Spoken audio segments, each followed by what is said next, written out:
Hello students, this is the third lecture of the chapter Federalism. Students, the topic of today's video is How is Federalism practiced? यानी कि हमारे country के अंदर federalism किस तरह से प्रैक्टिस हो रहा है। क्या हमारे कंट्री के अंदर फेडरलिज्म सक्सेसफुल है या फेलियर है? आज के इस वीडियो में हम लोग इन बातों पर गौर करेंगे। So let's get started, students. Constitutional provisions are necessary for the success of federalism, but these are not sufficient.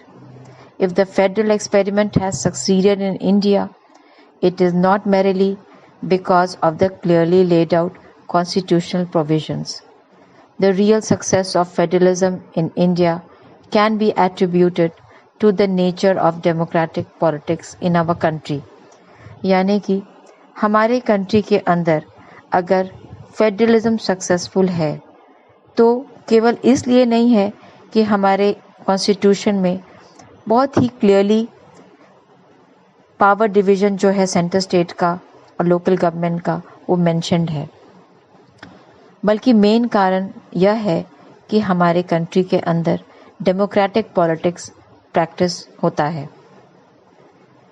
After independence, we saw students that India had adopted the democratic form of government.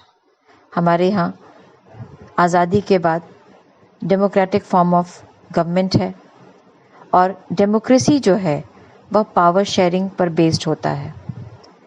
Federalism भी जो है वह power sharing पर ही based होता है। तो चूँकि हमारा कंट्री डेमोक्रेटिक है, इस वजह से हमारे यहाँ फेडरलिज्म सक्सेसफुल है।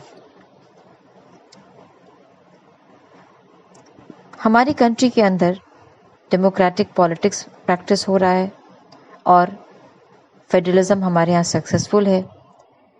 इसको ठीक से समझने के लिए हम लोग 3 केस को देखेंगे। वे 3 केस क्या हैं? फर्स्ट है creation of the linguistic states, second language policy and third centre state relation. First, linguistic states. सबसे पहले लिंग्विस्टिक स्टेट्स क्या होता है? वे स्टेट जो कि भाषा के आधार पे बनाए गए हों, यानी कि जब एक भाषा बोलने वाले लोग को लेकर कोई स्टेट बनाया जाए तो वे स्टेट लिंग्विस्टिक स्टेट्स कहलाते हैं। In 1947, the boundaries of several old states of India were changed in order to create new states. This was done to ensure that people who spoke the same language lived in the same state. आज़ादी के बाद 1947 जो साल था उसमें बहुत सारे old states के बाउंड्रीज़ को चेंज किया गया ताकि नए स्टेट्स बन सकें। और ये जो स्टेट्स बनाए गए उनका आधार क्या था? तो भाषा, यानी कि सेम लैंग्वेज बोलने वाले लोग को लेकर स्टेट्स बनाया गया। Some states were created not on the basis of language but to recognize difference based on culture, ethnicity और geography. कुछ स्टेट्स का जो निर्माण हुआ वह भाषा के आधार पर नहीं बल्कि कल्चर के आधार पे, ज्योग्राफी के आधार पे बनाया गया, जैसे कि Nagaland, Uttarakhand, Jharkhand. Now, when the demand for the formation of state on the basis of language was raised, some national leaders feared that it would lead to the disintegration of the country. Students, जब यह demand लोगों ने रखा कि हमारे country के अंदर linguistic states बनने चाहिए, तो जो हमारे नेशनल लीडर्स थे उनको यह ठीक नहीं लगा। उनको यह लगा कि हमारे यहाँ तो बहुत सारी भाषाएं हैं, तो अगर हम भाषा के आधार पर स्टेट बनाने लगेंगे तो हमारा कंट्री स्प्लिट हो जाएगा कितने सारे पार्ट्स में, जो हमारे कंट्री के यूनिटी के लिए सही नहीं होगा। The central government resisted linguistic state for some times, but experience has shown that the formation of linguistic states has actually made the country more united. It has also made administration easier. तो initially हमारे जो leaders थे वे linguistic states बनाने के लिए राज़ी नहीं थे, लेकिन बाद में जब उनको लिंग्विस्टिक स्टेट्स बनाना पड़ा तो उन्होंने देखा कि लिंग्विस्टिक स्टेट्स के बनने से हमारा कंट्री जो है और यूनाइटेड हो गया और एडमिनिस्ट्रेशन भी जो है वो इजी हो गया। तो यहाँ पे हम देखते हैं कि हमारे कंट्री के अंदर डेमोक्रेटिक पॉलिटिक्स प्रैक्टिस हुआ, क्योंकि हमारे जो लीडर्स थे वे इस बात का ध्यान रखे कि भाई लोग क्या चाहते हैं। लोग चाहते हैं कि लिंग्विस्टिक स्टेट्स बने, तो लोग का ध्यान रखते हुए लिंग्विस्टिक स्टेट्स बनाया गया। लिंग्विस्टिक स्टेट्स के बनने से फेडरलिज्म की भी जीत हुई, क्योंकि फेडरलिज्म जो है वह रीजनल डाइवर्सिटी को प्रमोट करता है और लिंग्विस्टिक स्टेट्स के बनने से रीजनल डाइवर्सिटी का प्रमोशन हुआ, इसीलिए फेडरलिज्म की यहाँ पे जीत हुई। Now the second case which we are going to discuss is the language policy. A second test for Indian Federation is the language policy. Now जो second test जो Indian Federalism ने face किया वह language से related है। Our constitution did not give the status of national language to any one language. Hindi was identified as the official language, but Hindi is the mother tongue of only about 40% of Indians. Therefore, there were many safeguards to protect other languages. Besides Hindi, there are 21 other languages recognized as scheduled languages by the Constitution. हमारी constitution ने किसी भी भाषा को national language का status नहीं दिया है।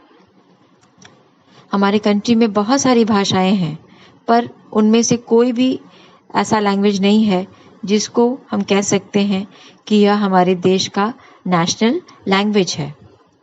हिंदी देखा जाए तो 40% इंडियंस का मदर टंग है, लेकिन हिंदी को भी नेशनल लैंग्वेज का स्टेटस नहीं मिला। दूसरी बात, हमारे कंट्री के अंदर हिंदी के अलावा 21 अदर लैंग्वेजेस है जिसको शेड्यूल्ड लैंग्वेजेस का खिताब मिला है कॉन्स्टिट्यूशन के अंदर। A candidate in an examination conducted for central government positions may opt to take the examination in any of these languages.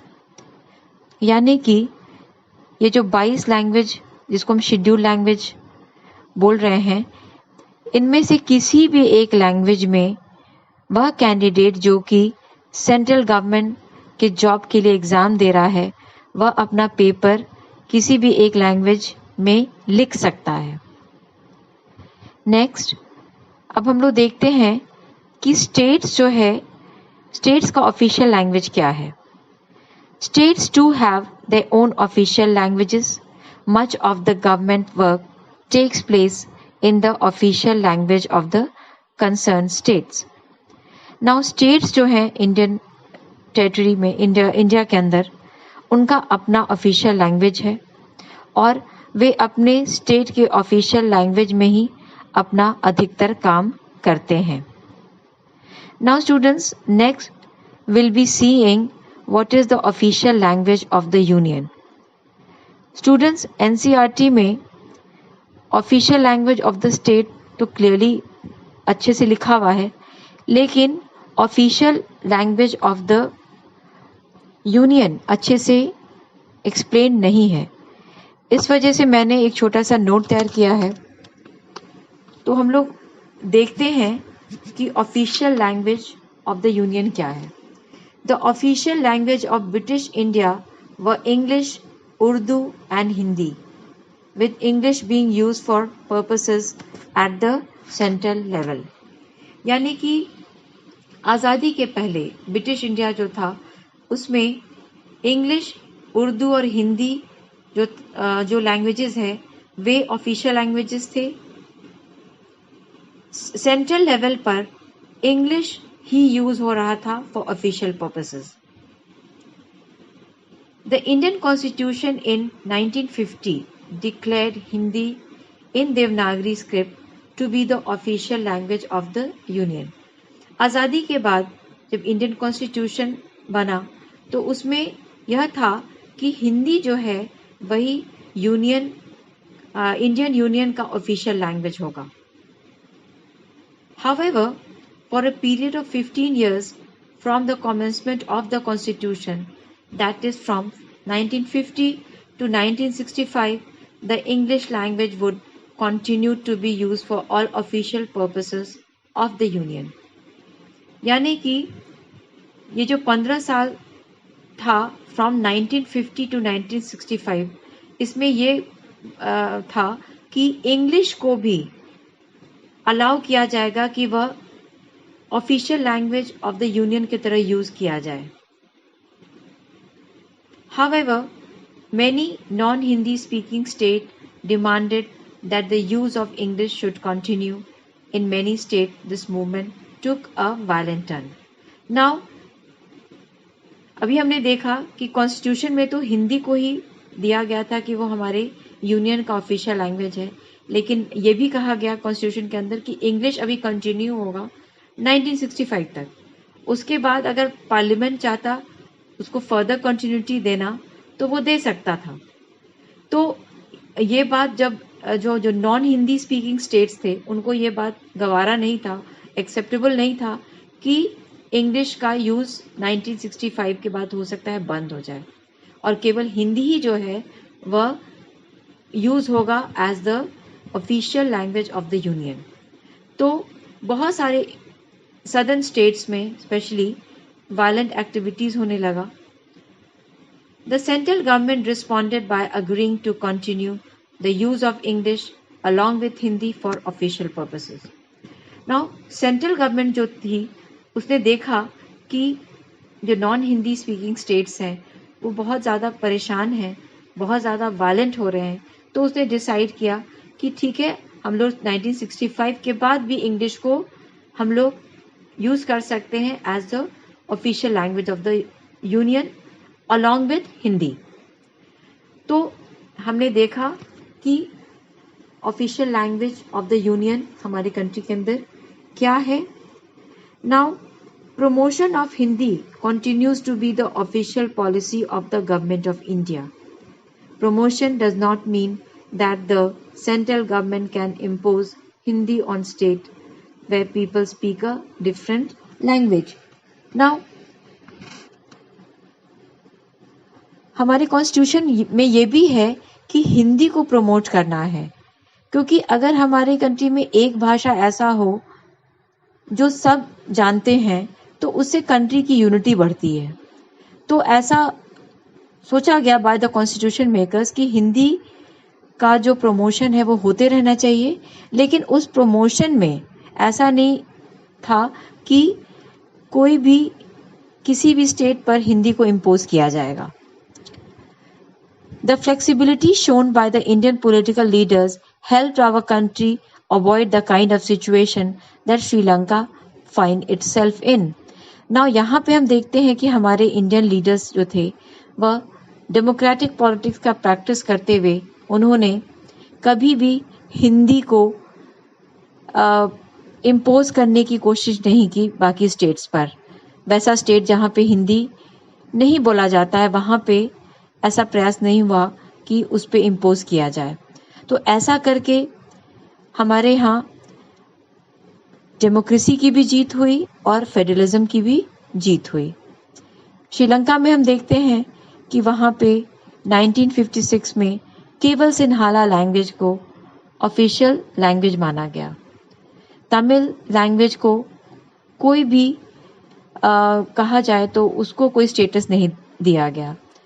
इस वजह से श्रीलंका में काफ़ी टेंशन हुआ, सिविल वॉर भी हुआ। तो इस तरह का सिचुएशन कम से कम हमारे इंडिया में नहीं आया और इसका श्रेय जो है, इसका क्रेडिट जो है वो हमारे इंडियन लीडर्स को जाता है, हमारी सेंट्रल गवर्नमेंट को जाता है, जिन्होंने फेडरलिज्म की भी रक्षा की और डेमोक्रेटिक पॉलिटिक्स की भी रक्षा की। The third case is that of center-state relation. Students, center-state relation बहुत ही इम्पॉर्टेंट फैक्टर है फेडरलिज्म को सक्सेसफुल बनाने के लिए। अगर किसी कंट्री में सेंट्रल और स्टेट गवर्नमेंट में अच्छा कोऑपरेशन और अंडरस्टैंडिंग है, सेंट्रल गवर्नमेंट स्टेट गवर्नमेंट को ऑटोनॉमस बॉडी के रूप में फंक्शन करने दे रहा है और स्टेट भी सेंट्रल गवर्नमेंट को जहां ज़रूरत है वहां सपोर्ट कर रहा है, तो हम मानेंगे कि उस कंट्री में फेडरलिज्म सक्सेसफुल है अथवा नहीं। इंडिपेंडेंस के बाद इंडिया में सेंट्रल स्टेट का जैसा रिलेशन रहा है उसको हम 3 फेज के अंतर्गत समझेंगे। Now first phase, for a long time the same party ruled both at the centre and in most of the states.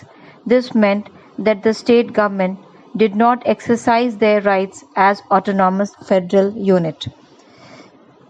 Independence के ठीक बाद जो फर्स्ट फेज की हम बात कर रहे हैं, इस फेज में सेम पार्टी रूल कर रहा था सेंटर में और बहुत सारे इंडिया के स्टेट्स में।